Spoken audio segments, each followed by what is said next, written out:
Tapi kalau Tuhan berkehendak seperti itu, mampukan saya bilang seperti itu. Itu sudah saya enggak pikirkan lagi, itu pandemi datang. Ternyata apa yang Tuhan mau itu kadang di luar bayangan pemikiran kita. Yang kita pikir kita harus mengasuh anak sendiri, anak biologis dengan keadaan yang seperti itu, ternyata bukan seperti itu yang Dia mau. Panggilannya bukan itu. Nah, panggilannya bukan itu. Ternyata Tuhan itu titipkan sekian banyak anak panti yang seperti itu. Dan juga anak-anak murid saya yang ternyata Tuhan berikan, anak murid saya 4 orang itu berkebutuhan khusus semua. Ternyata maunya Tuhan seperti itu. Aduh Tuhan, ternyata ini. Sekian lama pergumulanku tentang itu, ternyata ini. Ya, tapi memang benar, saya nggak mampu, saya nggak punya, dan semua yang istilahnya itu titipan segala donasi yang diberikan itu bukan sama sekali bukan punya saya, bukan milik saya. Saya apa sih? Ya itu tadi tim hore-hore hura-hura yang kesana kesini. Tadi kan ada panti sayap ibu 1, 2, 3. Ya. Berarti itu kayak satu rangkaian, satu rangkaian, satu yayasan gitu.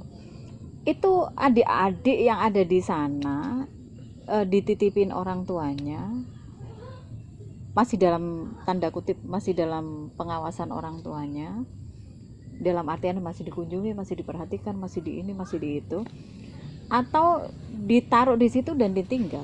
Sama sekali mereka nggak ada orang tua dan nggak kenal siapa orang tua. Terus mereka semua ada di panti itu berarti dari rumah sakit atau macam-macam. Jadi yang kalau panti satu itu bayi dan bisa normal, bisa berkebutuhan khusus. Jadi ada yang mohon maaf hamil di luar nikah dan tidak dikehendaki, itu sejak dari dalam kandungan sudah mau dititipkan, kalau anak ini lahir saya mau titipkan ke sini. Itu ada. Ada juga yang dari ditemukan di depan puskesmas. Ditemukan di mana. Bahkan non sewu. Ada waktu itu bayi yang cacat, berkebutuhan khusus dan mohon maaf buta, itu ditemukan di dekat tempat sampah dan matanya itu sudah dirubung semut.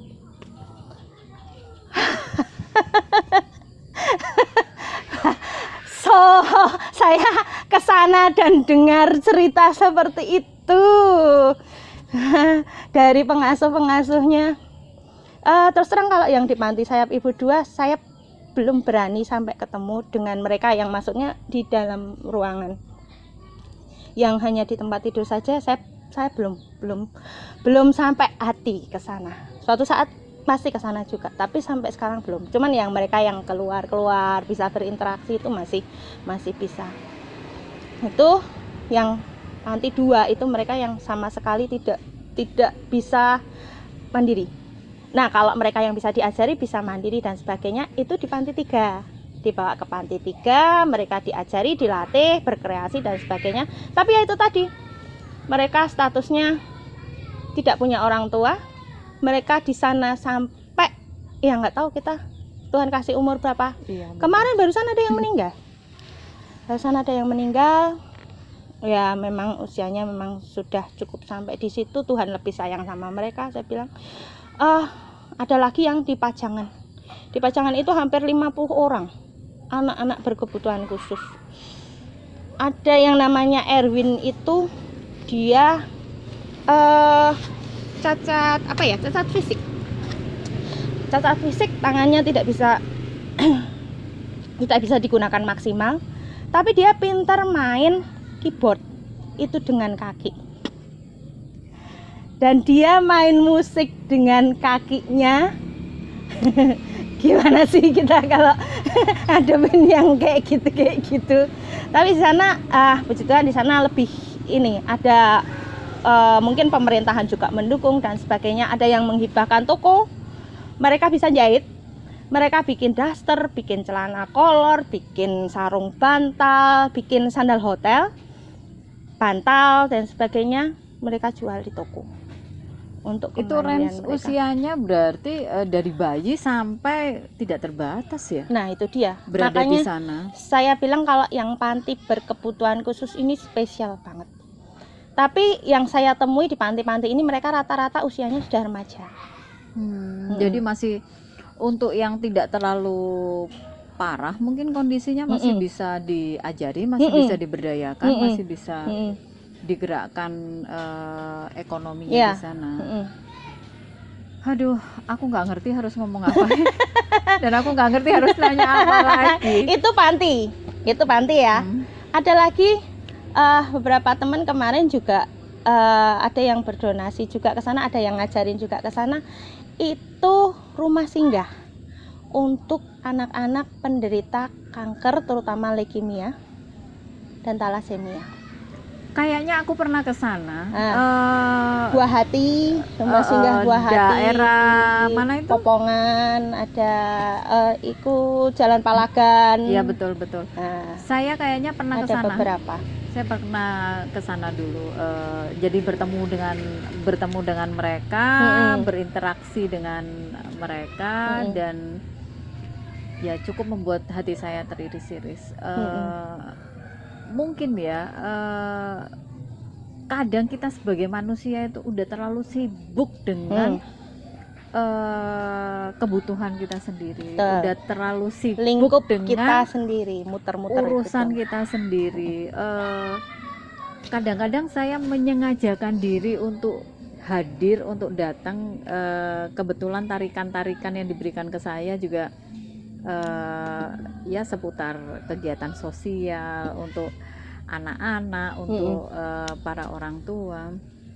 Jadi saya merasa mewajibkan diri untuk datang, untuk balancing. Jadi untuk penyeimbangan. Jadi ketika melihat mereka itu akan terbangun rasa syukur yang sangat besar atas apa yang sudah saya terima, apa yang sudah saya kerjakan, dan apa yang sudah saya lalui, apa yang sudah dititipkan buat kita. Betul, apa yang sudah dititipkan. Aku tarik nafas dulu. Dan kita nggak boleh nangis ya. Ini depan kamera soalnya. Tetap dibawa bahagia pokoknya. Karena itu membahagiakan sejujurnya. Karena dari sana terus kita dapat sesuatu yang beda. Pasti ada sesuatu yang beda. Saat pulang dari sana itu energinya kayak di-recharge lagi, kayak seringkali kita itu terlalu pilih-pilih kalau melakukan kebaikan itu, harus ke panti asuhan ini, panti asuhan itu. Tapi sebenarnya banyak hal yang kita bisa lakukan. Kayak misalnya rumah singgah untuk anak-anak penderita leukemia, saya pernah datang ke sana. Dan kalau diberikan kesempatan, saya ingin ikut hadir di sayap ibu entah 1, 2, 3. Saya ingin hadir ke sana. Ya, untuk berkontribusi apalah yang bisa saya lakukan di sana gitu.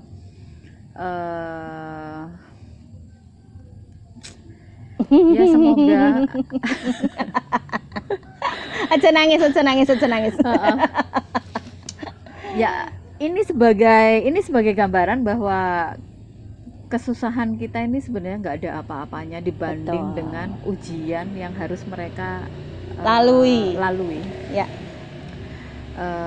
Ditinggal sama keluarganya, ditinggalkan sama keluarganya, hidup dalam ketidaknormalan, dan entah mereka itu harus menjalani itu sampai kapan. Teman, jadikan ini sebagai bahan untuk evaluasi, untuk introspeksi. Biar nggak ngerasa susah sendirian, biar nggak ngerasa menderita sendirian. Di luar sana masih banyak yang lebih susah dan masih banyak yang lebih menderita daripada kita. Oke, sekian dulu. Next time kita sambung lagi. Dadah.